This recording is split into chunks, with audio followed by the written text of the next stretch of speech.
यदा हि धर्मस्य ग्लानिर्भवति भारत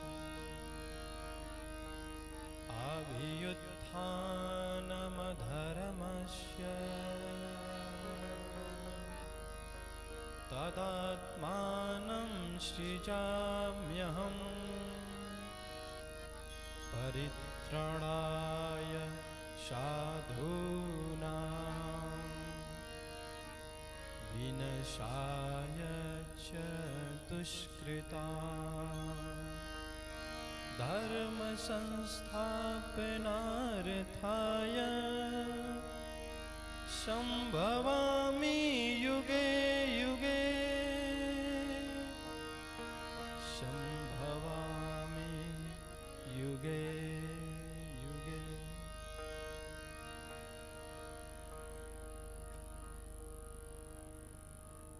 बोलिए श्री सतगुरुदेव भगवान की, श्री हनुमान जी महाराज की जय।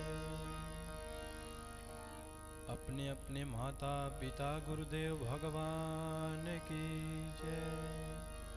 गौ गीता गंगा गायत्री माता की जय।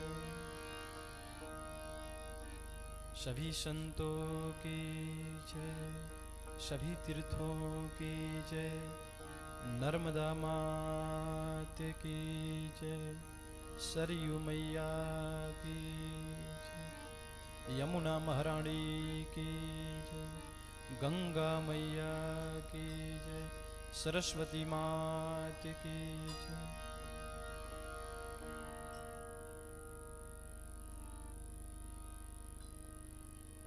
आकाश में स्थित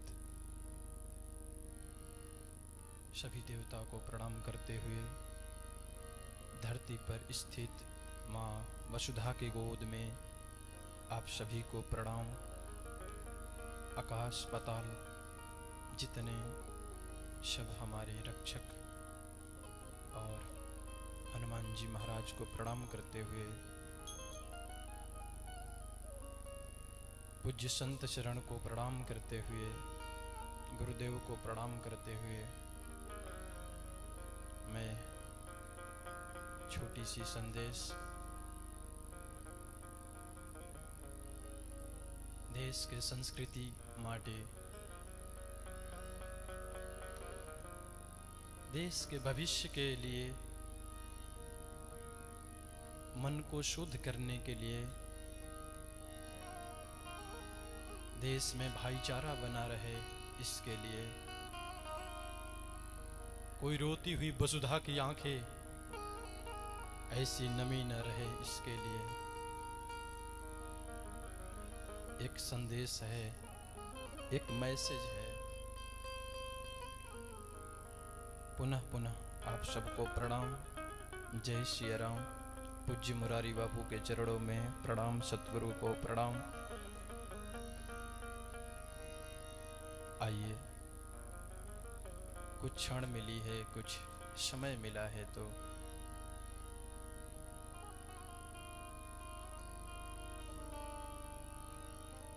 यदा यदा हि धर्मस्य ग्लानिर्भवति भारत अभ्युत्थानम् अधर्मस्य तदात्मानं सृजामि। अभी जिसके आंचल के छांव में मातृरूपी संत महिमामयी माँ के आशीर्वाद कहूँ, अनुकंपा कहूँ, मैं आप सबको अभी बापू ने सुनाया आप सबको। ये बापू माँ एक कोई कलाकार न थी, नहीं साहब, ये मत समझना कोई कलाकार आया है। ये हमारे देश के संस्कृति के संदेशवाहक साधु है, और साधु के हृदय से जो निकलता है ना साहब, ये समझना तुम्हारे एक कलाकार समझकर मत सुनना इन लोगों को, नहीं तो चुप कर जाओगे। एक गुजरात की धरती धन्य है साहब, कि जिससे ये धरती, गुजरात ही क्या पूरे भारत धन्य है कि ऐसे ऐसे घरों से ऐसे ऐसे दिव्य आत्माएं निकलती है साहब। जब कोई साधु बनता है ना, और साधु बना नहीं जाता, साधु तो प्राकृतिक बनाती है साहब। 21 पीढ़ियां तो तरती ही है, लेकिन जो दर्शन करता है ना, साधक के संगीन पाप पलायन, साधु के संगत से पाप पलायन हो जाता है। कलाकार नहीं है, ये साधु है। और साधु को पहचानने के लिए खुद साधु बन जाओगे ना, तो साधु को पहचान पाओगे। साधु भेष से बनो या न बनो मेरे भाई बहन, याद रखिएगा, वृत्ति से साधु बन जाओगे, साधु को समझ लोगे। साधु सरल होगा, और जो व्यक्ति जितना सरल होगा उतना सहज होगा, और जितना जो सहज होगा उतना सहज होगा।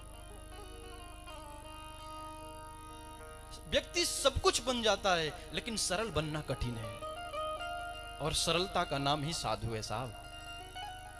एक कोई कलाकार नहीं है, कला और कार नहीं। आपके हृदय में जो, मन में जो काला धब्बा पड़ा है ना, उसके निकालने के लिए साधु निचोड़ने के लिए आता है साहब। एक टर्च लेकर के, एक सूर्य रूपी प्रकाश लेकर के आता है। साधु को समझना हो तो आप मीरा को समझिएगा, गुरु नानक को समझिएगा। मैं तो कहूं कि पूरे विश्व जो है ना, पूरे विश्व का जो हृदय है वो भारत है। अगर भारत ना होता तो पूरे विश्व मूर्छित हो सकता है, डेड बॉडी में बदल जाएगा साहब। पूरे विश्व का नक्शा से, मैप से भारत को हटा दो, कैसा प्रतीत होगा पता है? पूरे विश्व का जो हृदय है भारत है, और भारत का जो प्राण है ना साहब, मुझे कहने दो ना, भारत का जो प्राण है ना, ये भारत की संस्कृति है। और इस भारत की संस्कृति को जो जीवित रखने का कार्य करते हैं ना, वो भारत हमारे देश के साधु करते हैं साहब, साधु करते हैं। भिक्षा की रोटियां लेकर के फिर भी संस्कृति को संदेश देना, ये हमारे देश का कोई साधु करता है। साधु अगर ये संस्कृति का रक्षा न करे तो श्वास लेना देना बंद हो जाएगा, फिर पूरा विश्व डेड बॉडी में बदल जाएगा। काहे का नोट, काहे की बिल्डिंग, याद करो वो दिन जब कोरोना काल आया ना साहब, पैसे रुपए दौलत रखा का रखा रह गया। फ्री में ऑक्सीजन मिलता है तो इसका मतलब ये नहीं है कि ऑक्सीजन की कोई वैल्यू नहीं है। व्यक्ति जब आईसीयू में जाता है ना साहब, तो पता चलता है कि आईसीयू की कीमत क्या है। साधु के चेहरा देखने से पाप पलायन हो जाता है भैया। हमारे रामसुखदास जी बाबा कहते थे राजस्थान से कि जिस घर में साधु ना जाए वो घर शमशान है साहब, घर शमशान है।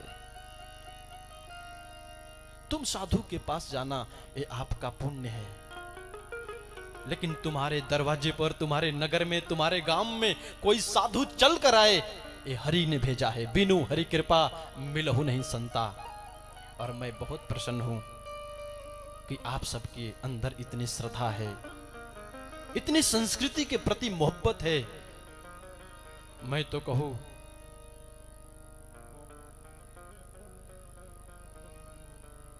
कि आपका हृदय बेहद साधु हो या ना हो, आपका हृदय साहब साधु है, इसलिए मैं पुनः आप सबको प्रणाम। साधु की वेदना क्या होती है? किसी शिष्य ने कहा गुरु से, गुरु आपके आंखों में रात का समय था, और शिष्य बोल दिया, गुरुदेव आपके आंखों में नींद दिख रहा है। नहीं साहब, नींद नहीं दिख रहा है, निदान देखो ना। गुरु के आंखों में निदान दिखेगा। बुद्ध पुरुष होगा, वो निदान करने के लिए चलता है। अगर हमारी ये देश की संस्कृति केवल कागज का नोट ही संपत्ति नहीं है, ऊंचे बिल्डिंगें बनाना ही संपत्ति नहीं है, हमारे अच्छे संस्कार आवे, अच्छे संस्कृति का रक्षा हो, वो सबसे बड़ी संपत्ति है। और संस्कृति का जनक साधु ही हो सकता है। हम सब तो अपने बाल बच्चे के लिए, हमारे पड़ोसी के लिए, लेकिन साधु पूरे वसुधा कुटुंबकम, पूरे पृथ्वी के लिए अपने प्राण की आहुति दे करके और आप सबकी कामना करता है, दुआ करता है। ये धरती कैसी है जहां पे डोंगरे बापा, जहां पे पूज्य आज राम कथा को घर घर पहुंचाने वाले पूज्य हमारे मुरारी बापू जी श्रद्धे, ये धरती कैसी है समझो तो जरा साहब, कैसी धरती। मथुरा छोड़कर आया इसी धरती में ना गोविंद, देखो तो धरती कैसी। मीरा हमारे राजस्थान को छोड़ करके इसी धरती में नहीं, ये धरती जगती हुई जागता उदाहरण साहब, इसको ऐसा मत समझना और कायम रखना। मैं प्रार्थना करूं इस संस्कृति को कि ये कोई छोटी मोटी ये चीज नहीं। किन किन कलियों का अंत हुआ, किन किन द्रौपदियों के बाल खुले, किन किन माताओं और बहनों ने अपना सुहाग दिया, तब जाकर एक कायम कोई संत मिलता है साहब, कोई संत मिलता है। देव अगर अच्छा कर्म करोगे तो कहा जाता है कि स्वर्ग में जाता है व्यक्ति, और बुरा कर्म करने के बाद व्यक्ति नरक में जाता है। लेकिन पता है स्वर्ग का राजा कौन है? इंद्र। और इंद्र भी साधु के लिए तरसता है, और तुम्हारे साथ साधु मिला है तो तुम स्वर्ग से भी ऊपर बैठे हो। क्या पता है आपको, स्वर्ग से भी ऊपर बैठे। मेरे भाई बहन, आपकी संस्कृति बची रहे, हमारा ये धर्म बचा रहे, इसके लिए साधु चलता है। धर्म बढ़े सो धन बढ़े, बढ़त बढ़त बढ़ जाए। धर्म बढ़े सो धन बढ़े, बढ़त बढ़त बढ़ जाए। धर्म ना करे से धन घटे, घटत घटत घट जाए। गोस्वामी तुलसीदास बाबा रामायण में लिखते हैं। कारण क्या है कुदरत जाने। धर्म करने से धन बढ़ता है और धर्म ना करने से धन घटने लगता है साहब। आपको पता है एक राजा किसान के खेत पर गया। हर व्यक्ति को चाहिए कि वो धार्मिक बने। हमारे देश के कोई प्रथम व्यक्ति जो है राष्ट्रपति, उसको भी चाहिए कि धार्मिक बने। राज्य के कोई सीएम मुख्यमंत्री हो, उसको चाहिए कि धार्मिक बने, कि हमारी प्रजा सुखी रहे। हमारे पंचायत के कोई प्रधान हो, उसको चाहिए कि धार्मिक बने, ताकि पंचायत की हमारी व्यवस्था कायम रहे। यदि व्यक्ति के जीवन में धर्म होगा ना भैया, संस्कृति होगी ना, तो व्यक्ति गलत नहीं कर पाएगा। घर के सदस्य को जो उच्च शिखर पे मुखिया है, हमारे घर के वडील, उसको चाहिए कि धार्मिक बने। आपको पता है जब वो व्यक्ति, वो राजा ना किसान के पास गया और किसान से बोला, कि भूख लगी है। राजा बोला, किसान ने तुरंत गाना तोड़ा और गन्ने तोड़ करके भरे गिलास में रस निकाला और सोचा कि मेरा राजा आया है। राजा को भर के गिलास दिया। राजा ने पिया। फिर दूसरी बार दूसरा गन्ना तोड़ा और फिर रस बनाया। रस थोड़ा ज्यादा था इसमें। राजा के मन में कपट आया। सोचा कि पहले वाला गन्ना में थोड़ा रस था, अब की वाले में थोड़ा ज्यादा है। ऐसा कारण क्या है? मैंने थोड़ा टैक्स लगाता हूं, अब तो ज्यादा टैक्स लगाना चाहिए। मन में कपट आई। तुरंत पूछा कि पहले वाला में कम क्यों था, इसमें ज्यादा क्यों है? कहा महाराज, लगता है कोई व्यक्ति, अधार्मिक व्यक्ति राजा बन जाता है ना, तब पृथ्वी भी रसहीन हो जाती है। अगर कोई व्यक्ति, अधार्मिक व्यक्ति राजा बनेगा, अधार्मिक व्यक्ति यदि वडील होगा, तो मेरे भाई बहन याद रखना, उसका दुख भी प्रजा को भोगना पड़ता है। इसलिए हर व्यक्ति को चाहिए कि व्यक्ति धार्मिक बने, धर्म को पालन करो। माँ बाप को ऐसा सोचो कि बुढ़ापे होते होते वो वृद्धाश्रम न जाए साहब। वृद्धाश्रम की सेवा करो, अच्छी बात है, लेकिन वृद्धाश्रम क्यों जाए ऐसा तो सोचो। परमात्मा क्यों आता है? यदा यदा ही धर्मस्य ग्लानिर्भवति भारत। क्यों आए परमात्मा? विप्रधेनु सुरसंत हित लीन मनुज होता। गायों के लिए, संत के लिए, गाय माटे, संत माटे, भक्त माटे, ब्राह्मण माटे परमात्मा अवतार लेता है। आपके संपत्ति के लिए परमात्मा अवतार नहीं लेता भैया, नो। बिल्डिंग के लिए परमात्मा थोड़ी अवतार लेता है, नोट के लिए थोड़ी आता है, साधु के लिए आता है, भक्त के लिए आता है, ब्राह्मण के लिए आता है। हमारे देश के प्रथम राष्ट्रपति डॉक्टर राजेंद्र प्रसाद, बहुत सारे संपत्ति था। और आप सब इतिहास पढ़िएगा, हिस्ट्री को खोलिएगा। स्वामी शरणानंद जी को बुलाए, राष्ट्रपति भवन में संत को बुलाता है कोई राजा। संत ने पूछा, साहब सभी मंत्रियों के सामने मुझे क्यों बुलाए हो? बहुत सुंदर उत्तर दिया राष्ट्रपति साहब ने। राष्ट्रपति ने कहा, साहब स्वामी जी, संपत्ति तो हमारे पास बहुत है, देश के पास हमारे अंदर ऊर्जा भी है, हम चल भी सकते हैं, दौलत भी है, लेकिन लक्ष्य भी दिख रहा है, लेकिन हम करें क्या समझ में नहीं आता, इसलिए आपको बुलाया गया है। साधु आंखें देता है साहब, तीसरा नेत्र जो होगा वो साधु ही प्रदान करेगा।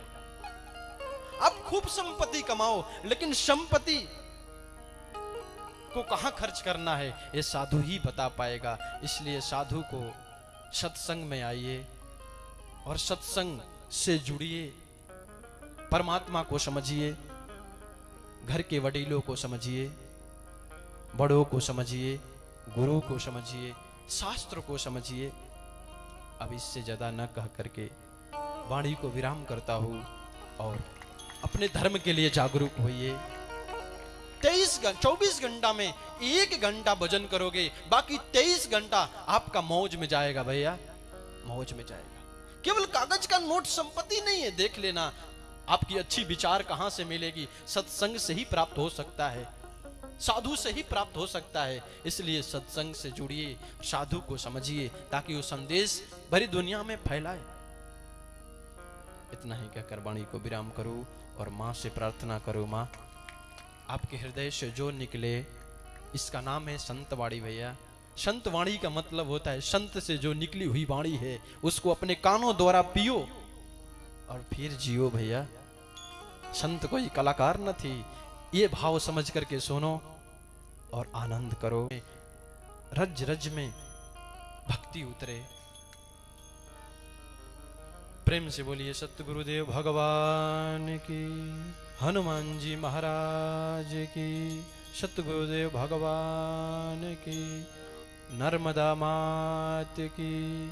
ओम नमः पार्वती पतये हर हर महादेव।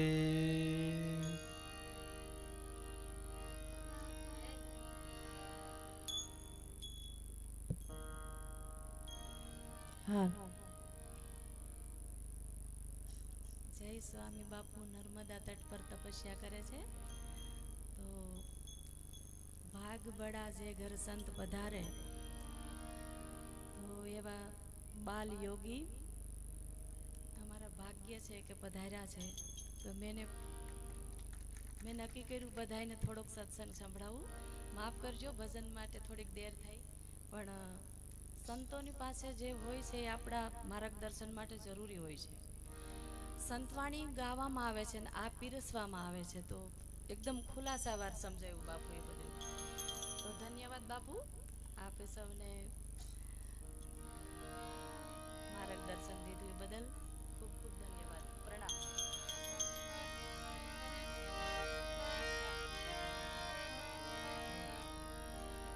आपड़ा महापुरुषों की कहेवत है, बाल वेसे भक्ति करे जग से रहे उदास, तो तीर्थ व्रत उनकी आशा करे कब आवे हरि का दास।